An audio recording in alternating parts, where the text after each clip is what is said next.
Soy Lorenzo Meyer y esta es mi columna quincenal para Sin embargo, que he titulado Retroceso o Avance o ambas cosas. Voy a empezar por el retroceso. El sorpresivo ataque de Estados Unidos a Caracas para secuestrar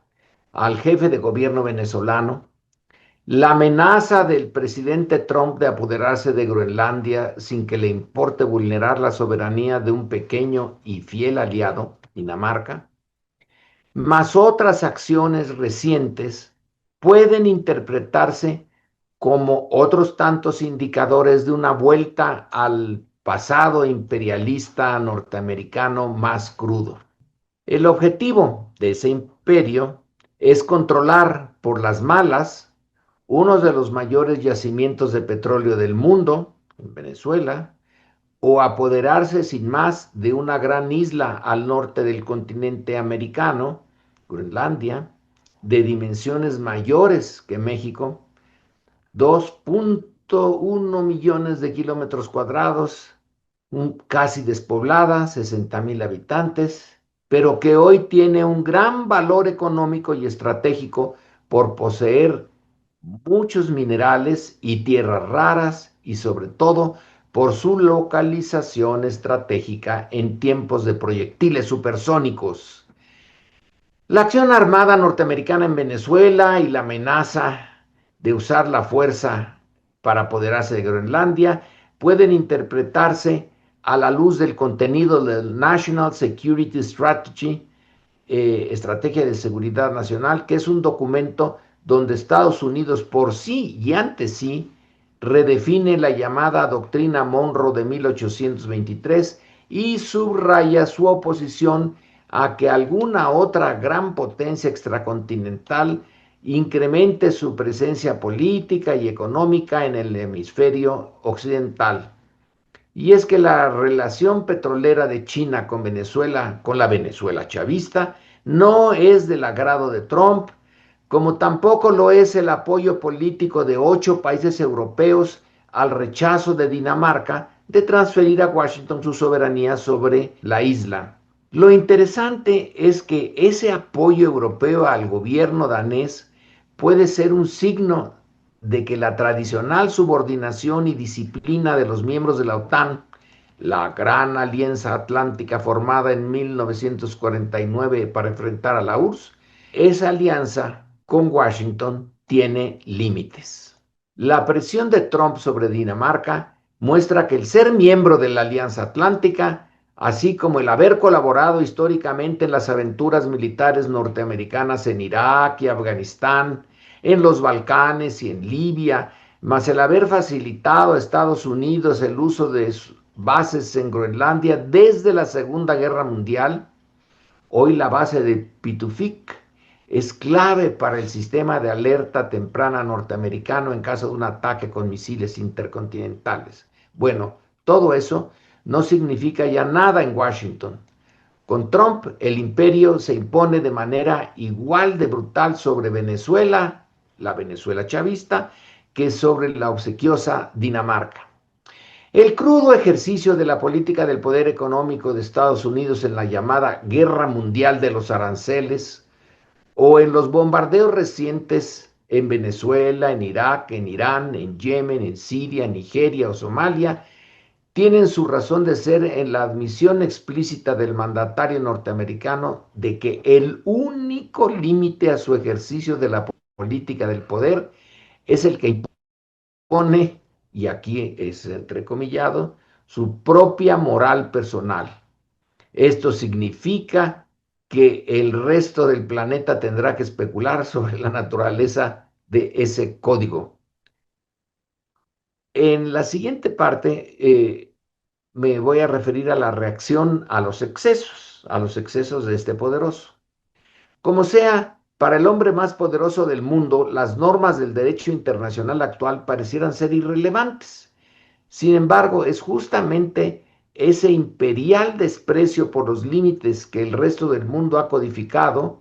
ese es uno de los factores que está acelerando el fin de la estructura actual de relaciones entre los estados estructura que más o menos tuvo vigencia en el periodo que va desde el colapso de la Unión Soviética en diciembre de 1991 hasta que Trump lo acaba de desechar. Estados Unidos fue el centro indiscutible de ese sistema de poder internacional en los últimos 34 años, pero todo indica que ese sistema está experimentando una desordenada desintegración o reconfiguración que lo mismo apunta a la bipolaridad de Estados Unidos-China que a una multipolaridad aún por cuajar. Para intentar entender esta etapa de descomposición y transición, se puede empezar por el primer gran cambio introducido por Trump, la destrucción del sistema de comercio internacional nacido de los acuerdos económicos de Bretton Woods de 1944. Punto central de dichos acuerdos fue el tratar de eliminar las barreras arancelarias proteccionistas en el comercio internacional y poner al dólar norteamericano como la moneda mundial de referencia,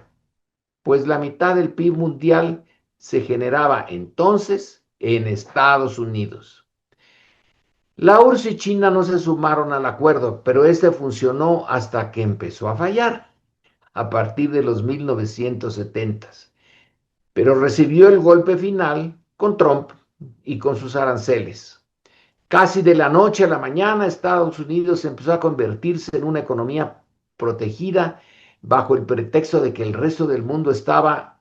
entrecomillado, abusando de su generosidad y lo había desindustrializado. El mundo desindustrializaba a Estados Unidos. Bueno, la guerra mundial de los aranceles se mantiene en marcha, se mantiene vigente. Es una verdadera espada de Damocles que pende sobre México en su renegociación del TEMEC, especialmente porque Trump ha comentado que para él ese acuerdo ya es irrelevante. La reacción mundial al trumpismo imperial aún está por adquirir forma y fuerza, pero puede ser que la negativa europea a ceder Groenlandia haga que la OTAN deje de ser ya la gran alianza militar de Occidente que fue. Por otro lado, el gran acuerdo comercial que tras una larga negociación, más de 30 años, se acaba de lograr entre la Unión Europea y el Mercosur, está a punto de dar a luz una zona de libre comercio con 700 millones de compradores, que muy probablemente será parte importante de la reconstrucción del sistema internacional. Este acuerdo Unión Europea-Mercosur puede ser el germen de un nuevo polo de poder económico con implicaciones políticas internacionales. La lenta pero evidente pérdida de interés de Washington por Europa en general y Ucrania en particular también puede interpretarse tanto como un debilitamiento de la OTAN, empeñada en frustrar la operación especial rusa en Ucrania, como la aceptación tácita de Washington al derecho, y aquí derecho lo entrecomillo, de Moscú a dar forma a su zona exclusiva de influencia y a que China haga lo mismo en Asia. La visita del primer ministro de Canadá a China, la gran potencia en ascenso y némesis de Trump, el acuerdo comercial resultante y el retador discurso de su primer ministro, del ministro canadiense, en Davos, puede interpretarse como un alejamiento de un Canadá muy humillado por Trump del proyecto que originalmente inspiró al Tratado de Libre Comercio, al TLC y al TEMEC. Entonces, para concluir, ¿en dónde queda México? La agresividad de la política exterior de Estados Unidos es hoy el mayor reto externo para México. Trump ha mostrado que Estados Unidos puede transformarse muy rápidamente en un vecino nada confiable. Nuestro país está obligado, por tanto, a caminar por una cuerda floja tendida entre la defensa de la soberanía mexicana,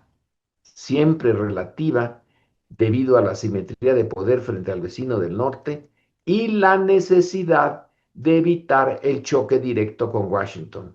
Sin embargo, de manera inmediata,